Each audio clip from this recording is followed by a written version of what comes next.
Greetings everyone, my name is Angela O'Cordy. I'm a doctoral student in the Department of Leadership and Counseling at Eastern Michigan University, and today I'm going to share with you briefly about my research, my dissertation research. It's digital badge outcomes for STEM learning in secondary contexts. Here's a brief overview. We're going to be looking at the problem statement, possible solution, which are the digital badges. We'll discuss briefly the research questions, the design, and the analyses, the data collection analysis, and the significance of the study. Currently, I am in the data collection phase. So the reason that I became interested in this topic was that there are a lot of skills that are not recognized in formal learning contexts. There's a lot of constraints upon teachers, excuse me, and there are a lot of constraints upon teachers in secondary school contexts, teaching to prepare students for standardized testing in particular. So despite the fact that there's apparently a very big demand for STEM skills, because of the constraints in the regular formal teaching environments, the STEM skills, particularly the higher order thinking skills, are not adequately assessed or taught in our classrooms. So one possible solution is something called digital badges. And the reason that this may work is that skills that are in the classroom, are being taught in the classroom, particularly higher order thinking skills, can be measured and assessed, recognized, but also digital badges can bring in other learning, students' other learning from informal contexts.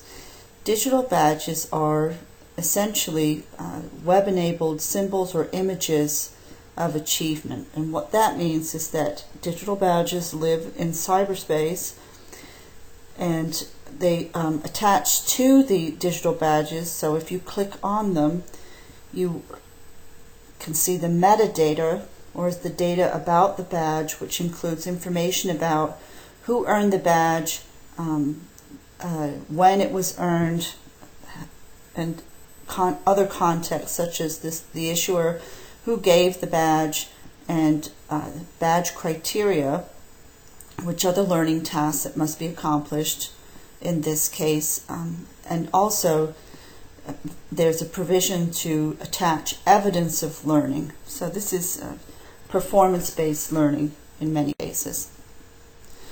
So the digital badges for this study have a learning trajectory with increasing cognitive difficulty. There are 3 series of badges that concentrate on different practices that are aligned with the next-gen science standards.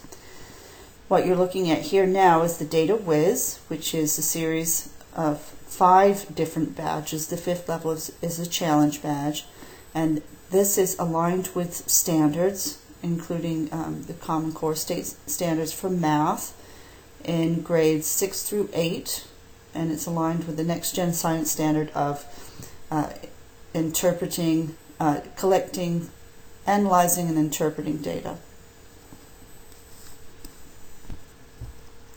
So the purpose of my study is to look at the possible impact of a digital badge intervention using the Data Whiz series, or another series called Data Hacker, and these are all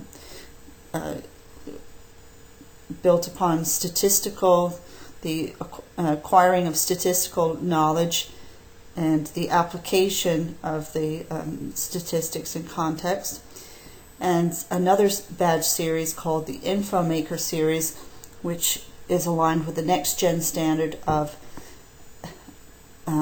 obtaining, evaluating, and communicating knowledge, and that's in the science context, of course. So essentially, InfoMaker is a series of, emulates a design cycle.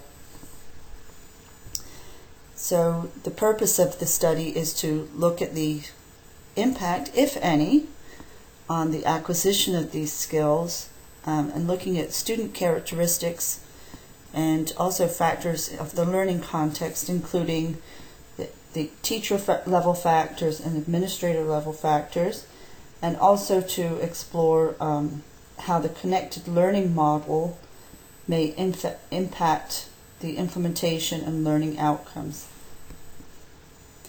The connected learning model is a model of learning that's essentially an updated model of Vygotsky's social constructivist learning theories, and a particular interest are the learning principles, which say that learning should be interest-powered, peer-supported, academically oriented. So, and the design principles for the actual work should be production-centered, openly networked, and shared purpose. And the digital badge construct, the way that the learning trajectories are constructed and framed, assists in that, in maximizing many of those factors. So the actual research questions are: does the use of a digital badge intervention impact student learning? And which statistically significant factors of the learning environment affect digital badge acquisition? The research design is exploratory. It's very much an emergent area. The actual study itself is quantitative with some qualitative follow-up. The methods are survey, pre and post, the use of a social learning system, a learning management system, because we're working with kids that are under 18, and a post-program interview with the teachers. So specifically the procedures, there was a lot of prep work because the use of digital badges and the idea of digital badges is so new, although people do have some idea of what digital badges might become. They're much more than the badges that we earned as Girl and Boy Scouts, especially since you can design your own curriculum essentially.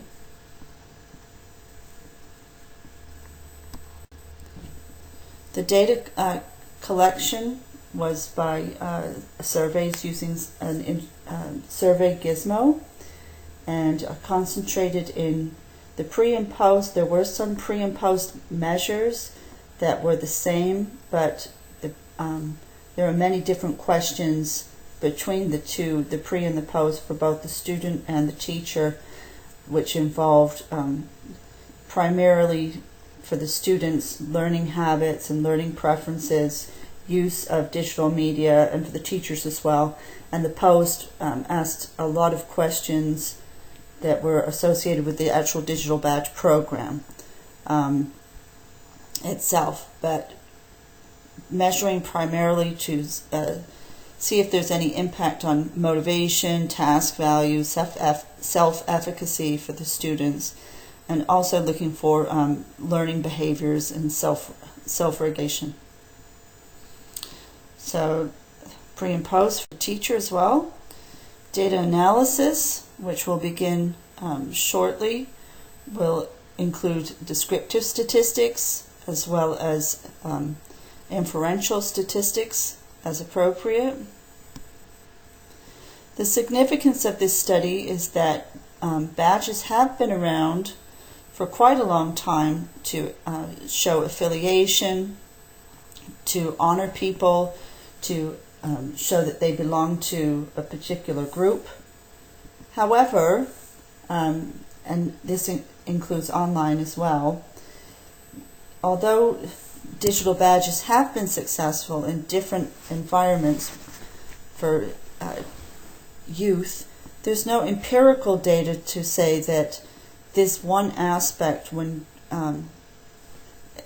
drawn out from a gaming environment, would have impact used in an academic context without an actual electronic game. So basically you're using the the same mechanisms are in use that make these badges useful in online environments, but without the actual gaming environment used in the classroom.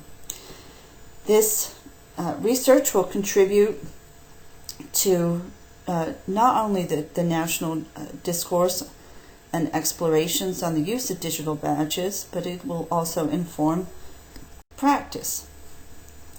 So what this might actually mean for teachers in practice is that digital badges could be a powerful, flexible tool to recognize and scaffold learning in areas that are currently not measured or taught.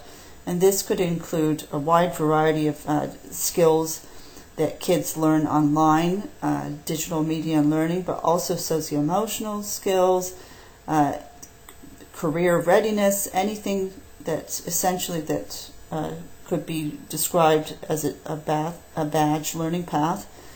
And also they can be important tools during the processes of learning to provide feedback, to facilitate student learning, and so that they can take ownership of their own learning, and for motivation, of course, and to recognize in and out of school learning by providing a mechanism to bridge those types of learning and encapsulate that in a learning path. So thank you so much. I really appreciate your time, and I look forward to your comments and questions. And here are the references. Thank you again.